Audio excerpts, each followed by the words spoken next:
Khan sir పరారీలోకి వెళ్ళిపోయారంట. Abscond అయి తిరుగుతున్నారని news వచ్చింది. SSP announce చేశారు పాట్నాలో. స్పెషల్ ఇన్వెస్టిగేషన్ టీం అతని కోసం వెతుకుతుంది. స్టోరీ ఏంటంటే ఇప్పటివరకు అయింది. Anand sir and Khan sir 2 coaching institutes. So మొన్న ఏదైతే రీసెంట్ అటాక్ జరిగిందో అప్పుడు ఫైర్ చేసినందుకు కూడా వాళ్ళే చేపించారని ఖాన్ సార్ అన్నారు ఇనిషియల్గా. తర్వాత తేలింది ఏంటంటే మనకి వీడియో ఫుటేజ్ కూడా దొరికింది. వాళ్ళ గార్డ్సే ఫైర్ చేశారు. దట్టు ఖాన్ సార్ చెప్తేనే చేశారని అయిన తర్వాత ఎఫ్ఐఆర్ ఫైల్ అయింది. ఆర్మ్స్ యాక్ట్లోని అండ్ అటెంప్ట్ టు ఎం కింద తను బుక్ చేశారు. ఇప్పుడు యాంటిసిపేటరీ బెయిల్ మూవ్ చేశారు కోర్టులో. ఆనంద్ సార్ మీద ఆల్రెడీ రెగ్యులర్ బెయిల్ హియరింగ్ ఈరోజు అయిపోయింది. రేపు వర్డిక్ట్ రావచ్చు. ఇది సోఫార్ జరిగింది.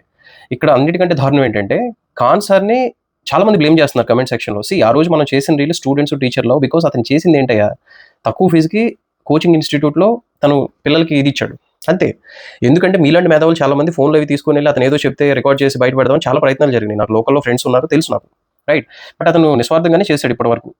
ఇదంతా ఎప్పుడు స్టార్ట్ అయిందంటే అతను ఎప్పుడైతే హాస్పిటల్ పెట్టి తక్కువలో మెడికల్ సర్వీసెస్ ఇవ్వడం స్టార్ట్ చేశాడు, కంట్రీ మొత్తం డిబేట్ స్టార్ట్ అయింది. ట్యాక్స్ పేయర్స్ మనీ తీసుకొని మీరేమో ఇంత దారుణంగా నడుపుతున్నాడు, ఒక ఆమ్ ఆద్మీ, ఒక సామాన్యుడు హాస్పిటల్ పెట్టి ఇంత తక్కువకి క్వాలిటీ వైద్యం ఎలా చేస్తున్నాడు అనేది క్వశ్చన్ స్టార్ట్ అయింది. దానివల్ల ఎవరు అప్సెట్ అయ్యారో మనకు తెలియదు. ఇవన్నీ స్టార్ట్ అయిన తర్వాత ఒకవేళ నిజంగానే ఖాన్ సార్ తప్పు చేశారనుకున్నాం, ఆ రోజు నువ్వు నేను అందరం క్వశ్చన్ చేద్దాం. అప్పటి వరకు అన్కండిషనల్గా సర్వీస్ చేసే పర్సన్ చేస్తే రేపు ఎవరు అలా సర్వీస్ చేయడానికి ముందుకు రారు. Follow me for more.